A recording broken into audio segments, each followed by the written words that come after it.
fi jaalatamtoota hordoftoota ayetu shiru nageenyi faraarri jaalalli waaqayyoo isiniif haa baay'atuun isiniin jedha. Egaa har'a akkuma taamillee argitanii namoota kanaan galatooma jechuun barbaada.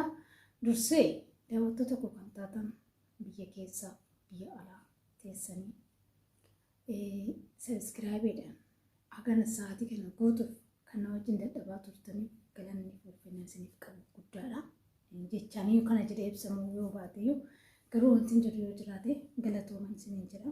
Yeroo keessan kan naaf aarsaa gootan halkan liibirraa hirriba keessan abdanii kan na wajjin bultan kallattii kamiyyuu yoo ta'u yaadan kan na jajjabeessaa turtaniif hunduma keessaniif galanni isiniif qabu guddaadhaan isiniin jedhu garbachuuf guddaa isaa galatoomaa isiniin jedha. Namoonni haaraan dhuftan immoo yoo jiraattan anaa dhufuu bakka dagaan dhuftan isiniin jedha. Subscribe gochuun maatii kanatti makamtanii makamaan isiniin jedha. Yaada yoo qabaattan immoo akkasuma qiqqallee yoo qabaattan waan naan jechuu barbaaddan yoo jiraate immoo saanduqa koomentii jalatti naaf barreessaa isiniin jedha. Yaadni keessan anaa fi kaka'umsa guddaa naa ta'a. Isinirraa waa hubadha, isinirraa waa bara. Yaada keessanirraa dogoggora jiruuf cimina jiru hubadhee iddootti of sirreessuu qabutti of ilaalee sirraa jechuudha. Isin anaaf foollee kooti. Isin keessatti nuuf ilaala waan ta'eef bakka hanqinni jiru yoo naa barreessitan galatoomeen isiniin jedha. Kanatti aansee wanti hin jenne hunda dursee isa na gargaaree isa guyyaa kanaan nagahee isa nu jiraachise ana isin jiraachisee guyyaa kanaan nagahee waaqayyo galanni ulfinni guddaan isaaf haa ta'u. Itti aansuudhaan namni galateeffadhu. Namni tokko jalqaba gaafa waa irraa akkanumaan jalqaba jedheen yaadu ka'umsa nama ta'uu qabaachuu qaba. Maalirraa akka ka'ullee beekuu qaba. Ani jalqaba namni hordofu egaa silkii ta'een yeroo qaataa miti kan silkii fayyadames iyyoodhuma ergan biyaa jechuu barbaadanii namni xiyyeeffannoo namni yeroo mara hordofu barumsaallee hin jaaladhu. Abduu mobaayilaa abbiidha. Baay'een irraa baree barumsa isaan hordofaan ture jechuudha. Waggaa 4 natti fakkaata. Inni erga viidiyoo jijjiirame garuu akkas dhiyees baay'een barumsaa hordofaa. Chaanala lama kan qabu jechuudha. Barumsa aappiidhaa barsiisa. Viidiyoo isaa qulqulluu barumsaa bareedaa namatti waa hedduun irraa baradhee gaafii ijoolleen gaafatanillee namni dubbisee deebisuu Abduu mobaayil aappii guddaa isaa galatoomin jedhaanii.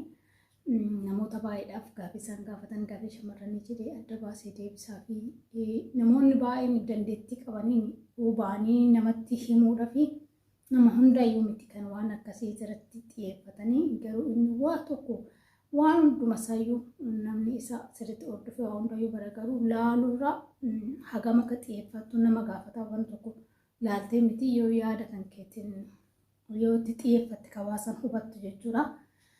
Egaa kun dadhabina nu bira jiru malee jechuun barumsa bareedaa ta'edha. Akkani ani YouTube tokko namni kam chaanal mataa isaa hin qaba. Iimeelii erga qabaatetti taree paaspoortii isaa wallaaluu danda'a. Isarraa hin laalee jechuudha. Ani viidiyoo jalqaba ayyeetu irratti tiiktooka biraati irratti upload kan godhe karaa isaatiin. Ani upload kan godhe karaa isaatiin haa ta'u malee karaa YouTube kana ani kan inni dhufee jalqaba Oro 44 hin galatoomin jedhaanii Abduu hin galatoomin jedheen Abduu mobaayiliin guddaa galatoomin jedhaanii maaliif mobaayiliin isarraa baree waa'ee barumsa waa'ee silkii rakkina silkiin qabanillee waa tokko hedduun isarraa hubadhee guddaa galatoomin jedheen gaafa darbu Oro 44 guddaa galateeffadha. Oroon ani namni dhufu shibee maan reedii ijoollee channel gurguddatan waldoota araaraa akkasii sagalee waaqayyoo warra laban hordofa caalatti garuu namoota tokko darbees nanaan laalu nan qaba. Waaqayyo sana eebbisu jechuun Oroon mana nama abbaa ta'e yaadadhoo jedhatti nagartee maatii naa ta'e jettee gaafa barbaadisiitu kee dhaqu. Oroon namni liivii bahee haasa'u Oroon argee yeroo jalqabaati fi Oroon naasa'u achirraa naasa'u. Yoon profaayilii irra tuqee viidiyoo ishee hunda laalu mana isii viidiyoo dheeraatu jira sa'aatii 7 sila ijoolleen hojii hin qabanii jedha kaayyoo san sa'aatii akka guutuun ulfaatu sa'aatii 4 akka ta'e beeka. Abduun irraa dhaga'ee jira garuu yaa ta'u malee ani akkasitti kana hunda hojjetan jedhee akkanatti akka ulfaatu yoo keessa seenan kan namaa galu namni itti hubatee seenee jiraachuu mala garuu ani erga seenee akka ulfaatu baree jechuudha. achi dhaqee jalqaba hin barreessuuf hin ture alumaa ilaalaa laayik godheetuman deema waan isaan haasa'an dhaggeeffadha chaatti isaan barreessan ilaalaa qalamii na dibee akkas waliin jiru qalamii dibaan kunis waan isaan naaf hin galle achuma hin gaafa tokko nagaan isin ifaa ta'u jedhee gaafa barreessuu fi mana kiyyaa faaraa jettee qalamii na dibee mana kan ku'an liinkii kaadhunaan jaan viidiyoo hojjedhe sin qabu liinkii sin keenye achi jala sarchii gootee ooroo silkii biraatiin maqaa kan gochira galtee sarchii gootee dhaqxee nama maatii jalqaba yuutuuba saniif maatiin haa ta'e ooroo guddaa galatoomanii jedhaanii achirraa kaastee viidiyoolee irratti hojjedhu naan jettee beekumsaan karmalee bitiin dubbattee viidiyoo irratti hojjedhu naan jettee ooroo karaa keessatti dubbisee illee jira na jajjabeessaa turte maqaa kan kokoroo ayyeetuudhaan miti yuutuun sun kan banamee jiru akkasuma saaroon baree karaa mana irratti saaroon baree saaroon illee gaafa viidiyoo kan koon lammataa gadhiisuu chaanal san irratti namni sheerii na godhe saaroodha saarooni illee na dubbisinaan jettee lakkoofsitti illee naa keessee jalqaba karaa telegiraamii naan jettee telegiraamii irraa nabee garuu mana olii namaa jalatti lakkoofsi naa keessee karaa imootiin lakkoofsi yoo san beeruutiin jira lakkoofsa beeruutiin dubbise guddaa jecha isiniif hin qabu dhugaa waaqayyo dubbachuuf hedduun isin galateeffadha guddaa sanaaf galatoomaa na jajjabeessaa warra turtanii sari ayyaatuttis na beekuu dhiisuu dandeessu yoo sanii erga siin bani kana waan ta'eef nama haga har'aatti saaroon jechuudha nama haga har'aatti na jajjabeessu keessa saaroon ishii takka kara keessatiin illee jabaadhu namni naan jiru saarooniif guddaa sanaaf galatoomaa hedduun isin jaaladha hedduun isin kabaja.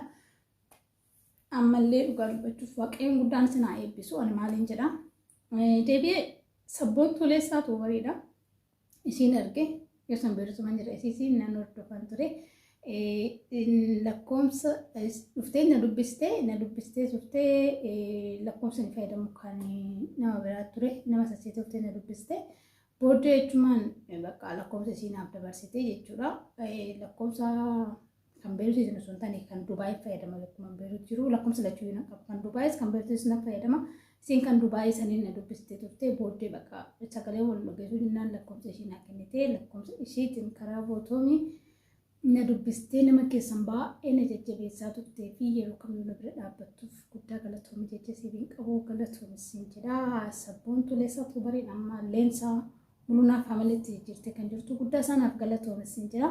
Odoo isin galateeffatanii waan darbuun barbaadne fi deebi'ee Abdul Aappii isas illee yuutuubuma irratti waan barre Abdul irratti jechuudha. Innillee aappii barsiisaa isaafillee jechaan qabu dhugaa dubbachuu fi guddaa isaa galatoomu Abdul achirratti mana isaa dhaqee nan taphadha keessumaa jechuudha mana Abdul baay'een deema. Ijoolleen akka ammaa kana soosanii liivii kan bulan isin jiranii Abdulis gargarama seenaa akkuma sassaatuma 3-4 waraabee ba'a.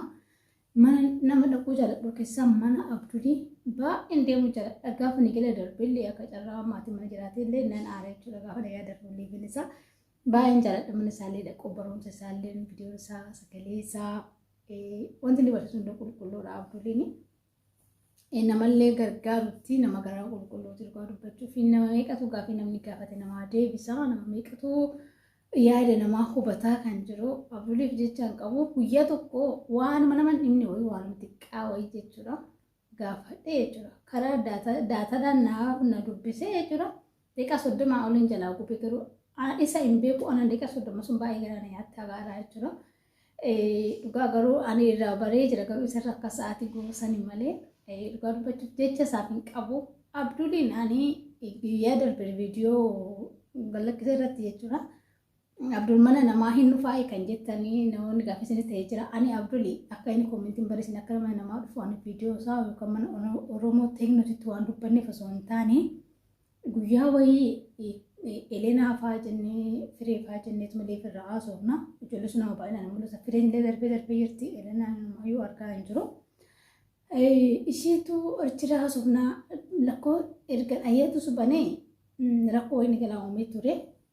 Silkii biratti irratti dabarsinaa paaspoortii sana fudhachuu dide gaafinatti ta'ee jennaan isaan gaafadhe jennaan maala Abduliin gaafattu Abduliin nama baay'ee gargaara hin beektaa miti gaafadhu naan jaani ani keessee warra dheeraa yoon gaafadhe waan kun itti fakkaatan as sodaadha gaafachuudhaan jedheeni kazaan yoo tana Abduleessi jira liivii kana jira hin barreessu hin dubbatu achuun jala jira ol bahee jechuudha kottu haa barbaadde na gaafadhu lakkoofsa kan koo hin qabdu naan jedhee lakkoofsa immoo yoo inni ijoolleedhaaf kennu qabadhee jira garuu immoo an dubbisne dhaqe dubbisni waa barbaade kottu gafadha hojiillee hojjeta dhiisee sirreessaa naan jedhee dhugaa dubbachuuf jecha isaaf hin qabu guddaa isaa galatoomii hagan jedhe ibsuudhaan olittiidha kanatti naaf gootee jalqabaa kaasee hagadhuma kanaatitti jechuudha.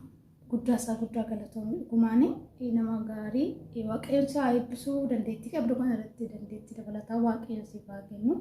Akkanumatti nama yeroo maraa saba isaa gargaaru waaqayyo gooftaa isaa taasisuun siin jedha.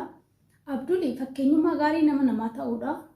Barumsa isaatiinis ta'ee fakkeenyaaf namni tokko koomintii namaa gaafa namaa barreessu waan ofillee barreessu nu jabaadhullee yoo barreessaniif namni koomintii namaa deebisu Abduul nan dinqisiifadha. Maaliif namoonni dinqisiifachaa jirtu akka galateeffatanillee nan argaa YouTube viidiyoo irratti galateessitanii dhugumatti Abduul nama galateeffamuudha. Fakkeenyummaa gaariillee namarraa baratamuudha. Maaliifini eenyutu namni sun hagam mana ofiitillee to'achaa jira. Dabalataanii yaada kan kee tokko hagam hubata.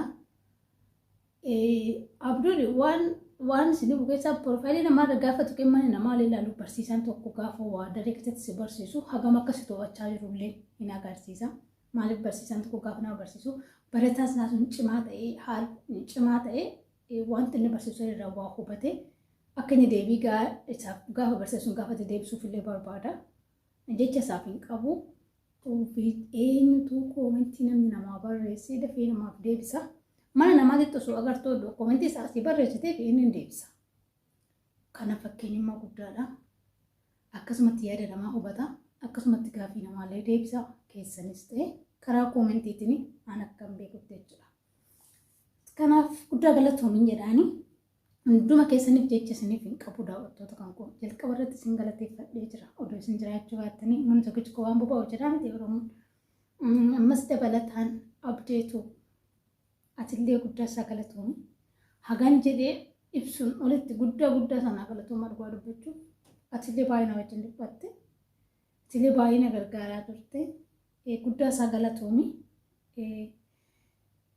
Namoonni karaa keessaa uffatanii jajjabeessitan kan akka naatoo tuubii fooziyaa shaashee dhugaa dubbachuuf jecha isiniif hin qabu.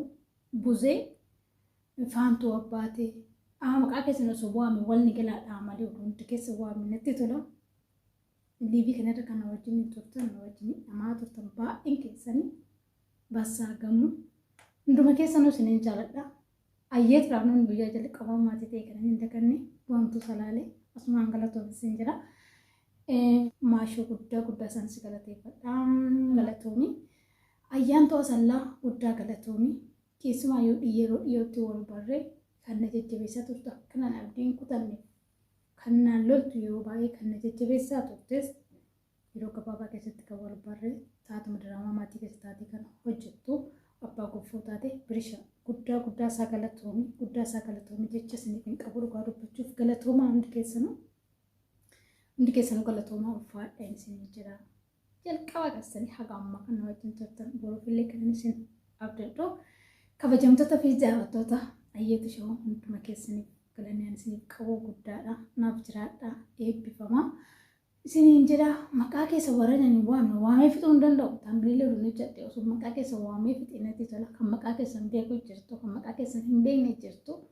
Hunduma keessaniif isinan galateeffadha. Galannaan isiniif qabu guddaadha. Naaf eebbifama. Waaqayyo isin haa eebbisu. Dhugaa dubbachuuf yeroo dhiyoo kana keessa atilleen aanni ambootillee guddiseen galateeffadha. Caafama kanatti fayyadamee jechuudha. Naaf jiraadha hundi keessaniyyuu waaqayyo isin haa eebbisu. Baay'een keessan wajjin taatanii jirtu. Sanuu isiniin jaaladha isiniin kabajaa har'a viidiyoo kana asumaan viidiyoo galatoomaa isiniif jedhu isiniif hojjedhee xumura irra gahee jira. Namni maqaa keessanii waamin kanan irraa fuula kaameraa dura naanni harkaa badee wanti nan dubbadhallee jedhu guyyaa jalqabaa ta'ee miti garuu maaf akka ta'e hin beeku. Akkasiin isiniin jedha guddaa sanaaf galatoomaa lafuma jirtanitti fayyaa nagaanaaf qabaadha. Hedduun isin jaaladha. Hedduun isin kabajaa.